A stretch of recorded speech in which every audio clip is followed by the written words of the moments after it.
Good morning, everybody. Just like to say I've been employed as a community support worker with the program for approximately 5 years. Getting to this point was no easy task. Because I was co-infected, a substance user, with very transient lifestyle, it seemed like a losing battle. Telling me that I couldn't do something, that I'm not capable, that I'm over here, were things that drove me onward. I could have given up, I suppose, but who would actually care? Thanks to my healthcare team and their advocacy, we were able to cut through the eligibility criteria for Hep C treatment access. I've completed the old interferon treatment all while using substances and with no fixed address. This is a little over 6 years ago. Today I'm Hep C free, my HIV is well managed. I have a home with 2 cats, and as I mentioned earlier, I've been working with the Toronto Hep C team for over 5 years. I first got involved in the founding of the Patient Advisory Board to help other people who were co-infected to access treatment, to stand up for other people in the community, and to try to give everyone a voice in how they are treated, especially people who are marginalized. I was unsure at first about peer training. I didn't think I would ever get a job or accepted into the training, but I wanted to try to give back to my community and to myself. When I finished the peer training and had my job interview, I was offered one of the positions. I didn't even really want the job. I didn't think it would last very long. I'm here 6 years later. I had 6 people that started, so I must be doing something right. I thought this would bring more turmoil in my life. Out of the 6 workers that were hired, I figured I would have been the first to go, but I'm still here. So I think I experienced unique challenges as I work. Live and party in the same community as many of my clients. That's been one of the trials and tribulations of this job, knowing your boundaries. Because, sorry. Because even when I'm done work, I'm used to going out partying with these guys. And I can't do that as much anymore, because they all kind of look up to me as a role model. And we want to call it right. So I can't be going out there and getting in fights and, doing kind of stuff I used to do. I have to be able to walk away from things, and even though I'm not at work, I still have to practice that. It's kind of hard living in the same neighborhoods.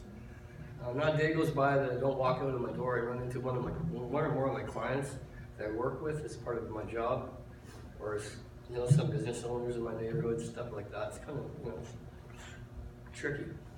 Sometimes it's very challenging, and to be mindful of what I can and cannot do at work or in my personal life on my own time. I've been challenged on my job, my own personal experience with anger and violence. An experience sorry, this has to do with Tom. An experience I share with many of our clients. To give you an example, one day during a group break, one of our clients and I had a disagreement about something. In my street years, this would have been dealt with through intimidation and violence. But I was able to stay professional and walk away from the provocations. I was able to do that thanks to the chance I've been given for changes in my job and in the support of my colleagues. Other challenges of boundaries revolve around substance use, since so many of our clients are also substance users. Many of my clients offer me drugs at work, and I tell them that I can't accept it. I'm wearing my worker's hat, and I've learned through experience the importance of solid boundaries while at work.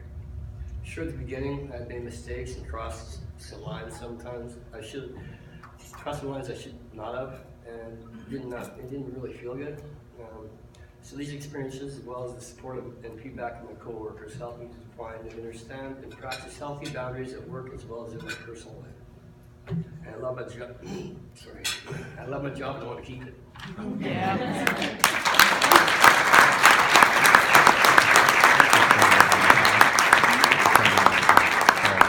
And I remember that day clearly. I learned 2 valuable things that day. One is I need to work on developing my own character, and that Marty has excellent character.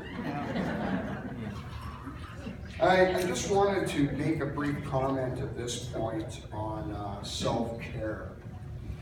And what helps here is a healthy community connection.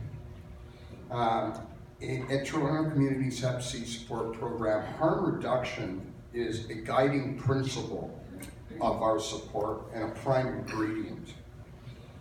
Unconditional high regard, no judgment, and providing comfortable, safe space are amongst our themes. Each person has their own way of practicing self-care or being well.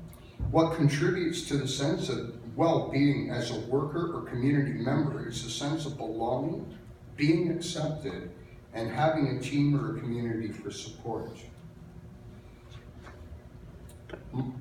When I look at community support at one end and self-care at the other end of the same spectrum, I begin to see a continuum between the two, right? Healthcare providers at the opposite end to self-care, like we have here at Toronto Community Health Center, provides a continuum of support to both members and service providers.